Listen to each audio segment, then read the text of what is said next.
This is Rob Tebbutt for Boxing Social. I'm delighted to be joined today by welterweight prospect Luther Clay. How are you, Luther? Yeah, I'm good. Yourself, man? I'm very well, thank you, very well. Always good when somebody asks me how I am. Good start to any interview. So, for our subscribers and our viewers who may not be as familiar with you as they will be by the end of this interview, why don't you tell us a little bit about your backstory? How did you get involved in boxing? How I got into boxing? I used to get into fights a lot when I was younger at school. Then my dad suggested I get into boxing because he thought like I'd probably stop or whatever. So I used to go boxing, and I started at a small boxing club called Bracknell Boxing Club, and my first coach was a ex-professional boxer called Jeff McCreesh. And from there, yeah, I just stayed boxing, stayed doing it from about 15 to 18. Then I stopped. Then I moved to Southampton, went uni, and then that's where I met a manager called Siesta and a trainer called Gennady Gordienko, and that's how I turned pro. So that's just a short backstory. Yeah. What about the long backstory? Because as I understand it, you're not from here, are you? Originally, I'm from South Africa. I moved to England when I was, I think, 8 or 9. I'll probably get that wrong. It changes every time I say it. But yeah, I moved there, and then all my family's back home in South Africa. Obviously, it's here. It's me, my mum, my dad, and my sister. But other than that, all our family's back home. So we go back home every year and stuff like that, visit family and stuff like that. So yeah, that's where I'm originally from. What do your family back in South Africa think about your life as a boxer? Are they open to it? I know it's a very different culture. So what are their thoughts on your chosen path? It's probably a bit weird because since I've been pro, I haven't been back home. So I haven't seen any of my family yet. But obviously, I'm in touch with my brothers and stuff like that. And obviously my aunties and stuff. Everyone's on Facebook, so they see what you're doing. But I haven't really had any, any feedback off anyone. But people like your photos on Facebook, so it can't be too bad, I'm guessing. So you have brothers, older brothers, younger brothers? Yeah, I've got 2 older brothers, and I've got a younger brother, and I've got a younger sister. So 2 older brothers, they're old. They're so old, I don't know how old they are. They're like 36 plus, got kids and stuff. And then I've got a younger sister and a younger brother, about 15, 16 each. Well, actually, no, wait, 18. Something. They're older, They're old. I don't really know anybody's birthdays. I'm criminal for that. What do they think about having a big brother who's a professional fighter? I know when I was younger, it would have been handy when you've got a mouth like mine to have an older brother who's a fighter. Probably would have got me out of a few bits and pieces. I mean, my younger brother's back home in South Africa. But my younger sister, she's at university, first year university, so she's an adult in her own right, you know what I mean? But when she's about, I don't know, I don't think of myself, just think of myself as normal, so I don't even know if she notices that I box. She knows I box and stuff, but she just keeps to herself, so it's like that, because she's old now, so, but yeah, it's normal, I guess. Tell me about your university life. It's not that often that I come into a contact with a fighter who has a university degree. What did you study? I went to study computing. I passed the first 2 years, but when I went back to the second, I didn't want to do it because how I ended up at university, when I passed like GCSEs, I didn't want to go do A-levels. Then my mum was like, nah, you're doing A-levels. Then I did A-levels, didn't want to like go university. Then I was like, nah, you're going and quit it. So I went to university, did 2 years of that. Then I was just like, I never liked it, but I was like, I'm gonna try. But then when boxing started picking up, I just decided I don't want to do something I don't want to do. I've done 2 years. All else fails, I can go back, finish it. But yeah, I did computing BSc at Southampton Solent.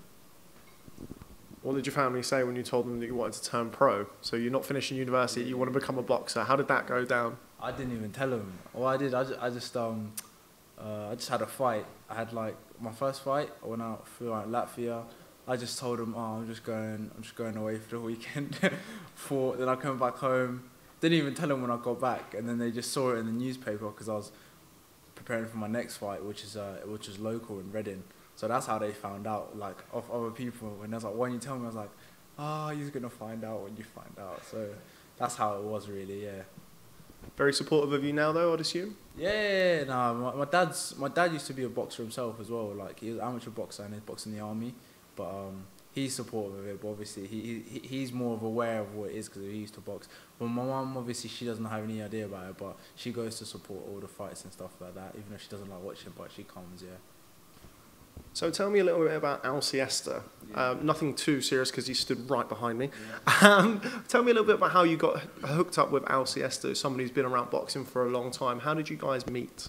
Originally, I believe I was I was training in the gym, with, and then I was trying to turn pro with another promoter manager, but that didn't work out for whatever reason. And then this trainer called Gennady, he found me and he started training me. And I believe he told Al about me. And then from there, that's when I met Al. So after like maybe 6 months of training, Gennady and Al both met me. They talked me down and they was like, do you want to turn pro? And I was like, yeah, whatever, all right. So it just happened organically like that. And then, yeah, so that's how we first met. When I first met him, I didn't trust Al either, because I was just like, who's this guy? Why do you want to sign me? You know what I mean? He always used to tell me like all this positive stuff, and I'd be like, I don't trust you, kind of thing. But as like known him for, I feel like 2+ years now, so like met all his family, and we've, you know, proper got a good connection together, and you know, I trust him. So like, yeah, he's been done a lot for me and managed my career. So yeah, that's how I met him. And somebody who has a lot of connections around Europe, I know you've boxed all over the place really. Why don't you tell us a little bit about sort of where you've boxed, where you've trained, and like the places that you've visited? Yeah, so for the first year of my, I was training in Southampton where I was based at university. Then I went to Russia for a bit and I trained there for about 3 or 4 months for a fight. But I was also fought in Latvia, Lithuania, a place called Akpaza. It's like a part of Russia, but something like that. So yeah, I've travelled a bit, and then I spent a bit of time in Manchester as well. And now I've based myself in Bracknell, my hometown. So that's where I am right now. Now, the first time that I saw you box live was on the undercard of the Groves Eubank show in Manchester. What was it like to box on such a big bill in such a big arena, like heavily hyped fight? There was a lot of media interest in there. What was that like to box on that kind of platform? Yeah, for me, like, it was just another day. Not like I think I've boxed on bigger, like on similar events in Europe and stuff like that. But in general, I didn't really take much notice of it. But it was good. The best thing about that was boxing on that type of show that was so big in England that a lot of people saw it. Even like you said, you saw it. Like I had a lot of boxers that I follow on Instagram message me after the fight and saying, "Well done. We weren't expecting you to win." Blah blah blah, and stuff like that. So that was very good because it was good exposure. And although I was on the undercard, I knew it was on the undercard. I wasn't really expecting anyone to be watching it anyway. So it was good, and that, you know, get exposed like that. So you return to action this weekend, the Battle of Bracknell. You face Renald Garrido, somebody who's been around the block, well known on these shores for his various fights. Why don't you tell us a little bit about how that fight came together and how you see that fight going? How it came together, I was looking for an opponent, and he gave me a couple of names. I said yes to all of them, and one of them was a Welsh guy. I think he was like 5'1", and I was like, okay, I'll fight him. And then for whatever reason that fell through. And then Al was like, oh, I've got this Renald Garrido for you. He wants you. The Lion wants you. And I was like, yeah, cool, whatever. That's how I am. I just say yes to anything. And then I was like, okay, let me look who this... Because I was just assuming it's going to be like, you know, a good winning record opponent, but nothing like, you know. Then I looked it up and then I was like, yeah, I just had a look at Garrido. He was like, yeah, don't worry, you got this fight. And I was like, I looked at it again. And I was like, when I first noticed the fight, I wasn't really paying much attention to it. And then as it closest it got, everyone around me kept like making a big thing out of it. And then I kept like looking at the guy and I was like, oh, okay, like, but he's a very experienced fighter. I see he's boxed like what's it, Frankie Gavin, he's boxed Jack Catterall, Robbie Davis Jr. Yeah, probably Stork as well. So he's boxed everyone. So like, I guess it's a measuring stick in some sort of shape or form. And I'm not taking it lightly by any chance, but that's just how I am. You know, I train, and Garrido's next, so Garrido's next. That's all I've really got to say about it, really. You strike me as somebody who's very relaxed. We've just gone out for lunch, very relaxed, very laid back guy. Is it difficult for you to make that switch come fight night? When do you start lasering in? When fight night comes around, is there a change, or are you still very much that same person until the first bell? I used to be like very nervous. Like obviously, in general, I'm very relaxed anyway. But then my first couple fights, I used to be very nervous. But I don't know.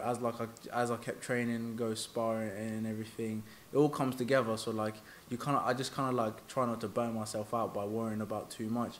When I'm in the change room getting my hands wrapped, I'm still kind of the same. When I put on the gloves and then I start, that's when like I really zoom in and focus in, because everything else is, I mean, obviously the preparation is serious, but I can't wake up every single day tense, stressed and nervous. It just doesn't work for me. I know for some people they like to be like, just thinking about it all the time, but for me it just doesn't work. So I just like to stay relaxed until the time is there to do what I need to do.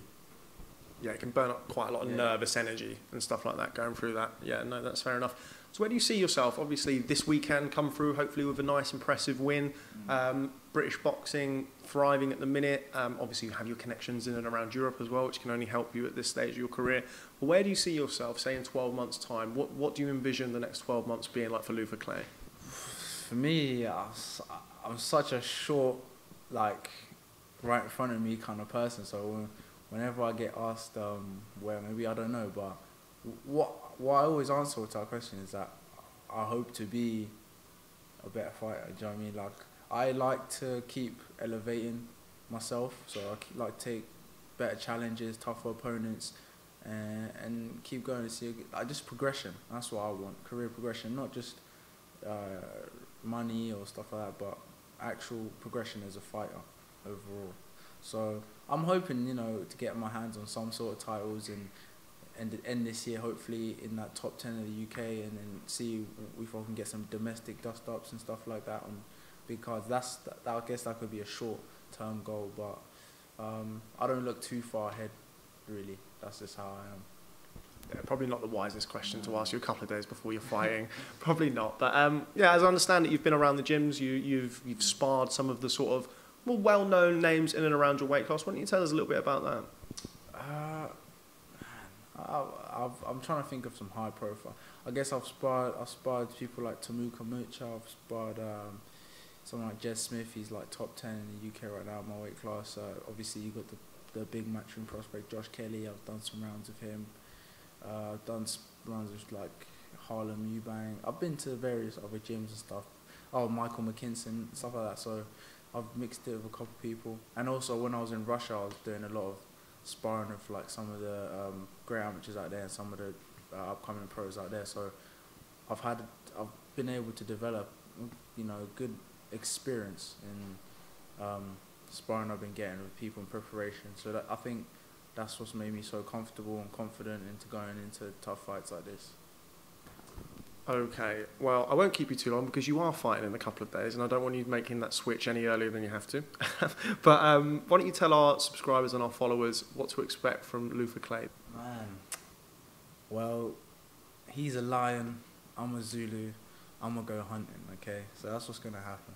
So I'll see you soon, Garrido. He's been talking a lot on Instagram and Twitter. That's not me, but I'll see you soon. Hopefully, I would give him a nice severe beating, and if not, and if he wants some more, hopefully I'll knock him out. We'd like to be the first to knock him out, so that would be nice. But everyone tune in on Sunday, 8th of July at Bracknell.